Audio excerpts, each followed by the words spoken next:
Hi friends, எல்லோரும் நல்லா இருக்கீங்களா? இன்றைக்கி மழை காலத்துக்கு ஏற்ற ஒரு ரெசிபி தான் சுக்குமல்லி காப்பி தான். வாங்க அதை என்னென்ன பொருட்கள் எடுத்துருக்குன்றதை பார்க்கலாம். 100 கிராம் வர கொத்தமல்லி, ஒரு சின்ன துண்டு விரலி மஞ்சள், சுக்கு, 15 ஏலக்காய், ஒரு டேபிள் ஸ்பூன் மிளகு எடுத்துருக்கேன், ஒரு சின்ன துண்டு சித்திரத்தை. நல்ல காரசாரமாக இருக்கும். சித்திரத்தை நாட்டு மருந்து கடைகளில் கிடைக்கும், வாங்கி வச்சுக்கோங்க. இந்த மழை காலத்துக்கு நாள்பட்ட சளி, பல்லு வலி இருந்தால் கூட சரியாயிரும்.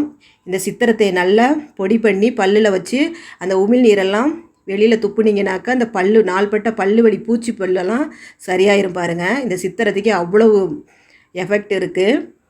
சித்திரத்தை, சுக்கு, இந்த விரலி மஞ்சளையும் இடிகளில் இடித்து பொடி பண்ணி மிக்சி ஜாரில் சேர்த்துக்கலாம். நல்லா நைஸாக பவுடர் ஆயிரும். அப்படியே சேர்த்தோம்னா கடன்னு மிக்சியில் அரைப்படாது. இதுபோல் இடிகளில் தட்டி சேர்க்கும்போது மிக்சி ஜார் நமக்கு சீக்கிரம் வீணாகாது.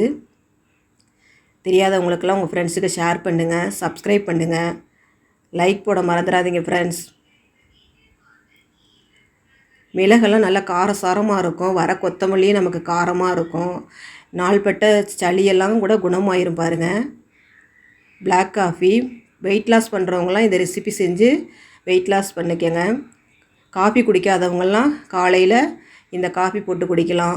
மார்னிங் ஈவினிங் கூட இதை எடுத்துக்கலாம். ரெண்டு வேளையுமே நீங்கள் எடுத்துக்கலாம்.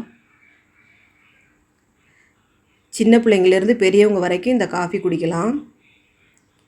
இப்போ உள்ள பிள்ளைங்களாம் வெயிட் போடுதுன்ட்டு பாலில் பூஸ்ட், ஹார்லிக்ஸ் எல்லாம் கொடுத்தா குடிக்க மாட்டேங்கிறாங்க. இது போட்டு கொடுத்தாக்க நம்ம உடம்புக்கும் நல்லது. நல்லா பசி எடுக்கும், சளி இருமல் வராது.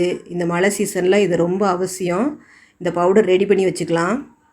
சூடு ஆறின உடனே நம்ம மிக்சி ஜாரில் பவுடர் பண்ணி ஒரு ஏர்டைட் பாக்ஸில் ஸ்டோர் பண்ணி வச்சுக்கிட்டோம்னா தேவைப்படும் போது 1 டீஸ்பூன் எடுத்து போட்டு கொதிக்க வச்சு கருப்பட்டி, நாட்டு சக்கரை, வெல்லம் சேர்த்து குடிக்கலாம்.